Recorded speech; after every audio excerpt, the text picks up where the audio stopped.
The street party had stretched into the early hours, music still pounding from speakers like a heartbeat refusing to fade. Tari and his friends stumbled out of the crowded yard, their voices loud with laughter and the careless confidence that comes from too much drink and too little sleep. "One more place," Boma shouted, always the loudest.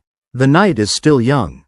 They wandered down the empty road, looking for whatever thrill the darkness might offer. That's when Tari saw her.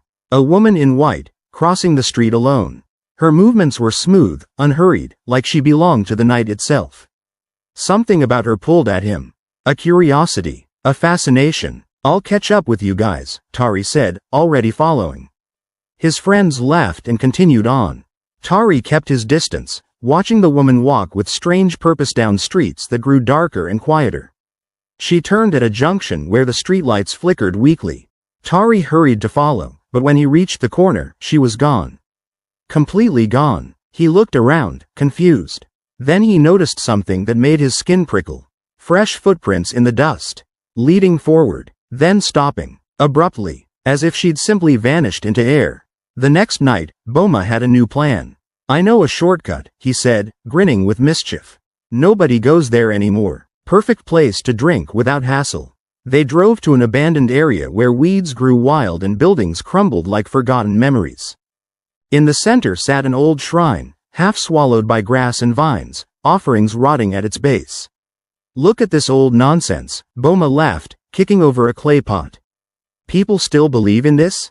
The others joined in, filming on their phones, mocking the carved symbols, pouring their drinks over the shrine stone like it was a joke. Tari felt uncomfortable but said nothing. Peer pressure kept him silent. They gambled there, drank there, treated sacred ground like a playground. When they finally left, still laughing, none of them noticed the change. The air behind them turned unnaturally still. No wind, no insect sounds, just silence that felt thick and wrong. The offerings they'd kicked over began to smoke slightly, as if something beneath had woken up.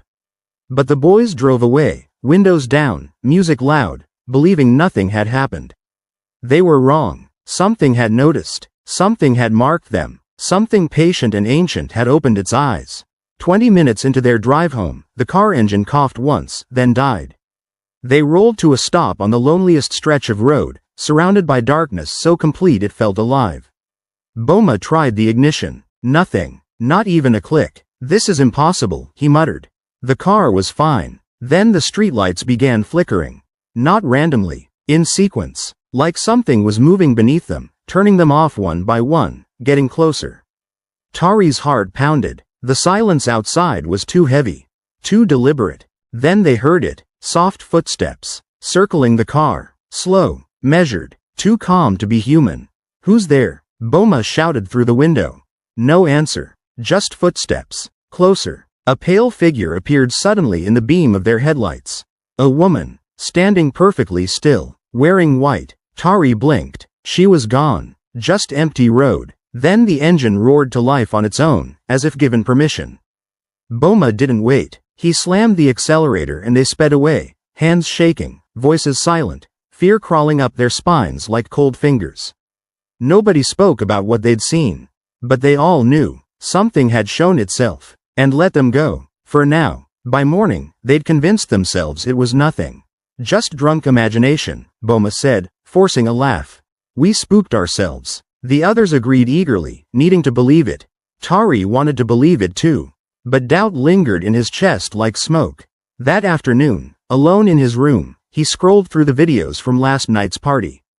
Just random clips. Dancing. Laughing. The usual chaos. Then he saw her. The woman in white. Standing at the edge of the frame, watching.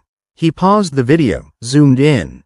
Her face was blurred. Completely. Like the camera refused to capture her features. Just a white shape where a face should be. He checked other videos. Same thing. In 3 different clips, she appeared in the background. Always watching. Always blurred. Tari's throat went dry. He'd been following her. Trying to find her. Thinking it was curiosity. Maybe even attraction. But now, staring at the faceless figure in his phone, a different thought crept in. What if she wasn't running from him? What if she was leading him somewhere? He fell asleep that night thinking he was chasing a mystery, maybe a romance. He didn't know he was already marked. At dawn, the neighborhood dogs began barking at Tari's gate. Not the usual barking. This was frantic, desperate, afraid. Tari's mother opened the door to quiet them, but the moment she appeared, the barking stopped. All at once, like someone had commanded silence. The dogs backed away slowly, tails between their legs, whimpering. Later that morning, Tari stepped outside and saw it. A thin line of sand across his doorstep, arranged in a perfect spiral pattern. Deliberate, intentional, not accidental. He bent down to examine it. The sand was cold despite the morning heat. "Don't touch that," his mother said sharply from behind him. She stood in the doorway, arms crossed, face troubled. "The air around this house feels old. Like something ancient walked through here." Tari straightened. "It's just sand, Mama.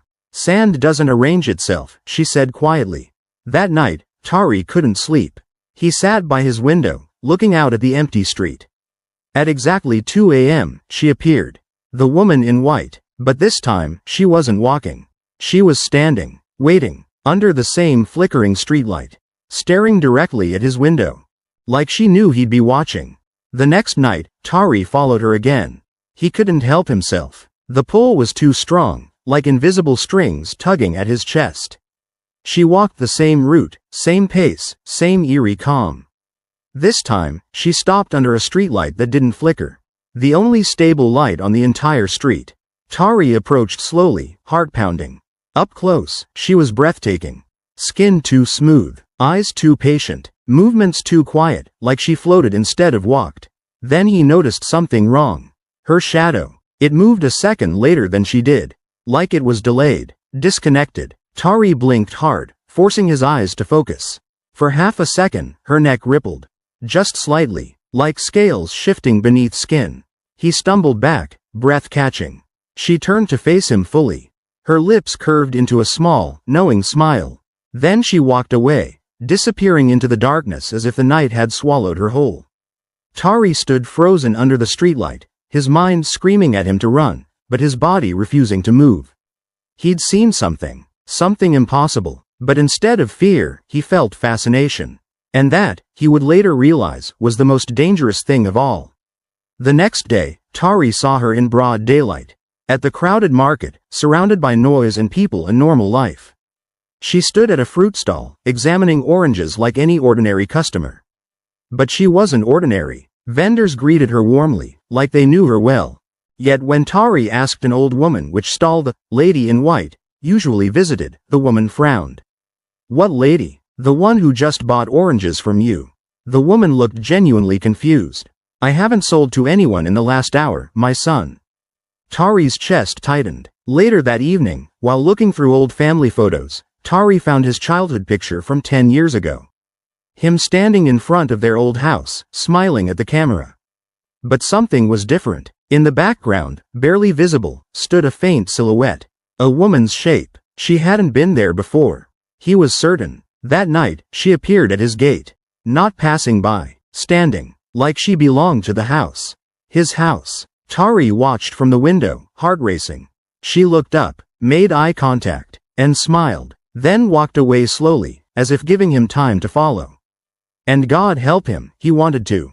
Tari became obsessed. He stopped hanging out with his friends. Stopped answering calls. His entire life began revolving around her schedule, her route, her mysterious presence. Every night at 2 a.m., he'd watch for her.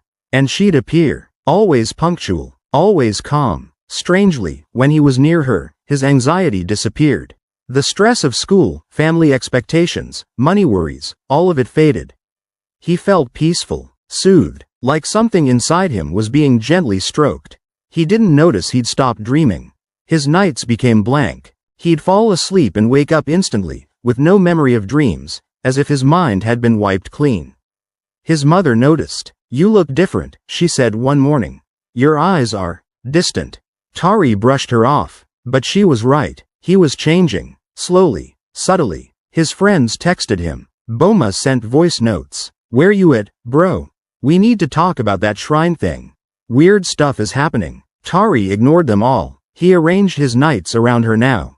Waiting, watching, following. He told himself it was curiosity. Maybe attraction. But deep down, A quiet voice whispered the truth. He wasn't choosing this anymore.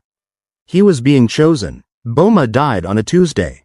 No warning, no sickness, just gone. He'd been bragging at a bar the night before, telling the shrine story loudly, laughing about how they showed those old spirits who's boss. That night, he went to bed fine. By morning, he was dead. The doctors found nothing. No heart attack, no disease, no injury. His body was perfect, healthy, but he'd simply stopped breathing, like he'd given up. At the burial, people whispered about a clean death. The kind elders feared, the kind that came without struggle, as if something had gently pulled the life out. Tari stood at the grave, numb.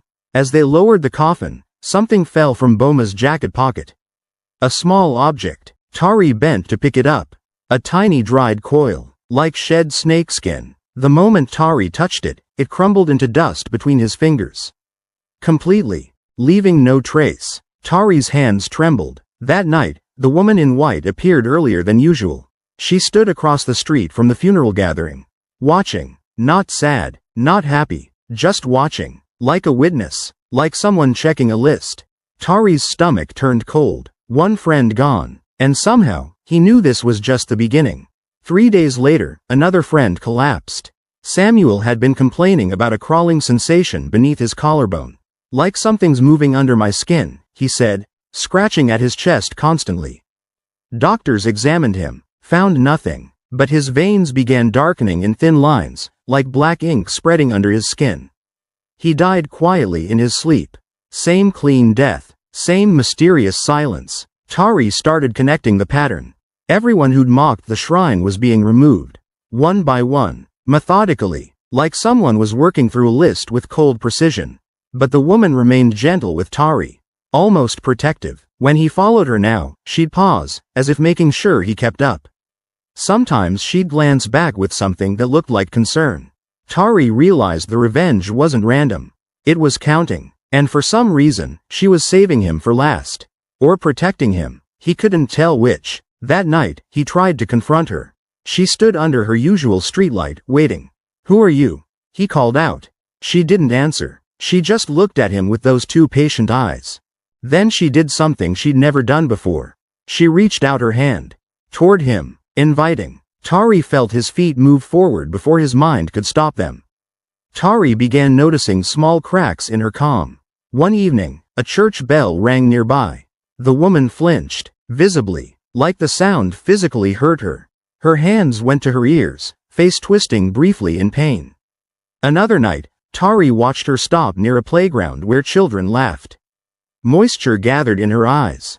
Real tears, real emotion, like she was remembering something distant and painful. Then she noticed his wrist. Tari wore a small family charm. A leather bracelet with cowrie shells his grandmother had given him for protection. The woman stared at it, and for the first time, her calm shattered into something raw. Fear. She stepped back from him. Actually stepped back. "What's wrong?" Tari asked. She didn't answer, but her eyes stayed locked on the bracelet. That night changed everything. When Tari walked home, she didn't lead him. She followed him, quietly, at a distance, like she was the one being drawn now. The roles had reversed. Tari looked back once and saw her standing in the middle of the street, watching him go. Her expression was something between longing and warning, like she wanted to tell him something but couldn't, or wouldn't. Tari woke at 3 a.m. to the sound of dripping. His room was dark, silent, but something was wrong. He turned on his phone flashlight and nearly screamed. Wet footprints, leading from his window to the edge of his bed, stopping right there, as if someone had stood over him while he slept. The prints were small, delicate, a woman's feet. Tari's heart hammered. He rushed to the window. Outside, under the weak moonlight, stood a tall elderly woman. She was dressed too richly for the street. Expensive traditional wrapper, gold beads, and she held a staff that hummed softly, vibrating with power. The air around her felt heavy, ancient, like gravity itself bent near her. Tari blinked. She was suddenly closer, right outside his gate, without walking, without moving. Distance didn't apply to her. She looked directly at him. Her eyes old beyond measure. Not cruel, but absolutely final, like law made flesh. Tari's grandmother had told him stories about beings like this. Spirits who enforced ancient rules. Who didn't forgive? Who didn't negotiate? The woman raised her staff once. Tapped it on the ground. The hum spread through the earth like a command. Then she was gone. But Tari knew. He'd been marked by something far higher than the woman in white. His mother dragged him to the elder the next morning. Elder Aya was ancient, respected, feared. She performed cleansings and spoke to spirits the way others spoke to neighbors. She placed a bowl of water before Tari, dropped sacred leaves into it, whispered words that made the air thicken. The water turned cloudy. Then it swirled slowly, forming a spiral pattern. The exact same spiral that had appeared at Tari's doorstep. Elder Aya's face went grim. A debt has been opened, she said quietly. And time has been measured. What debt? Tari's mother asked, voice shaking. The shrine you violated. Something was taken. Now payment is being collected. Tari's throat closed. My friends are dying. Yes, one by one. The debt counts carefully. She looked at Tari with heavy eyes. You have 3 nights. 3 nights until what? Until the debt collects its final payment. Tari's hands went cold. That night, the woman appeared again. But this time, her face held something Tari had never seen before. Sadness. Deep, ancient sadness. Like she was saying goodbye. She reached out her hand one more time.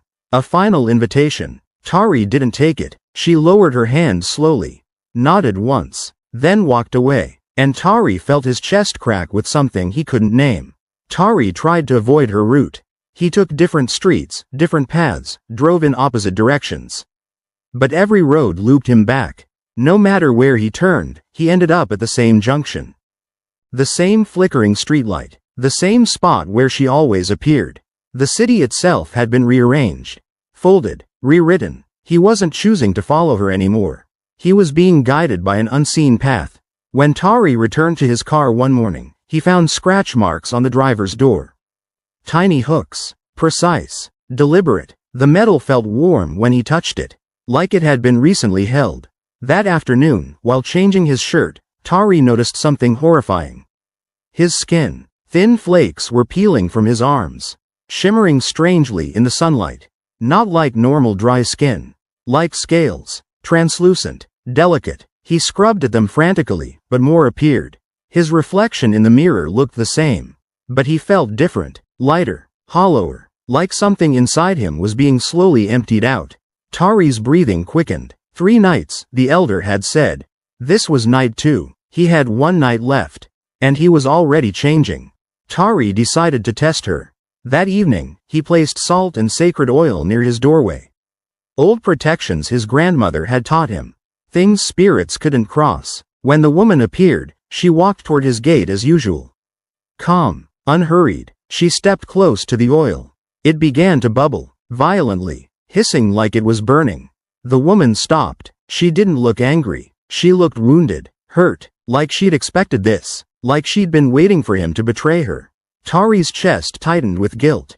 Without thinking, he stepped forward, reached toward her. The moment he did, the oil stopped bubbling, went completely still, like his choice had given her permission.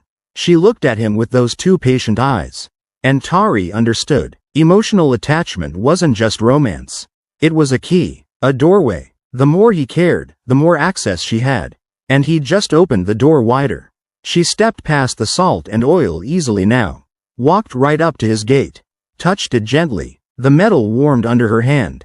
Tari realized with cold horror. Protection only worked if your heart agreed. And his heart had already chosen her. Elder Aya's warning echoed in his head. Do not sleep alone tonight. But exhaustion pulled at Tari like heavy chains. His body felt impossibly tired.